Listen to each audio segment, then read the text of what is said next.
দর্শক, আজকের সংবাদে প্রকাশিত একটি সংবাদের ভিত্তিতে বোঝা যাচ্ছে যে বিএনপি এবং জামায়াতে ইসলামের মধ্যে এক বড় ধরনের দ্বন্দ্ব হতে চলেছে।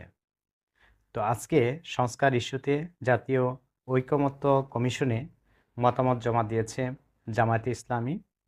এখানে তারা যেটি চেয়েছে যে নির্বাচন পদ্ধতি যেন সংখ্যানুপাতিক হয়। সংখ্যানুপাতিক বিষয়টি হচ্ছে যে এখানে কোনো সুনির্দিষ্ট ক্যান্ডিডেট থাকবে না, অর্থাৎ প্রতীকের ভিত্তিতে নির্বাচন অনুষ্ঠিত হবে।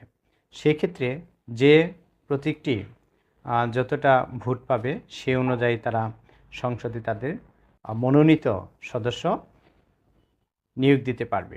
এক্ষেত্রে যদি আওয়ামী লীগকে নিষিদ্ধ না করা হয়, সেক্ষেত্রে নৌকা প্রতীক থাকবে, বিএনপির ধানের শীষ থাকবে, সেই সাথে জামায়াতে ইসলামের যে দাঁড়িপাল্লা প্রতীক রয়েছে এই প্রতীকগুলো থাকবে এবং সেই অনুযায়ী মানুষ ভোট দিয়ে প্রতীকগুলোকে তারা শুধুমাত্র ভোট দিবে এবং প্রাপ্ত ভোট অনুসারে বা ভোটের রেশিও অনুসারে অনুপাতে তারা সংসদ সদস্য পেতে পারবে।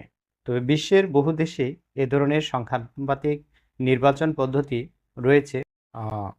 বিএনপি চাচ্ছে যে গতানুগতিক যে নির্বাচন পদ্ধতি রয়েছে যেন সেই পদ্ধতিতেই নির্বাচন অনুষ্ঠিত হয়। দুইটি দলের মতামতের অনেকটাই বিপরীতমুখী পার্থক্য দেখতে পাচ্ছি আমরা, যা দ্বন্দ্বের সৃষ্টি করতে পারে। এছাড়া জামায়াতে ইসলামী সংবিধান, নির্বাচন, বিচার বিভাগ, জনপ্রশাসন ও দুর্নীতি দমন কমিশন এসব বিষয়ের উপর প্রস্তাবনা পেশ করেছে।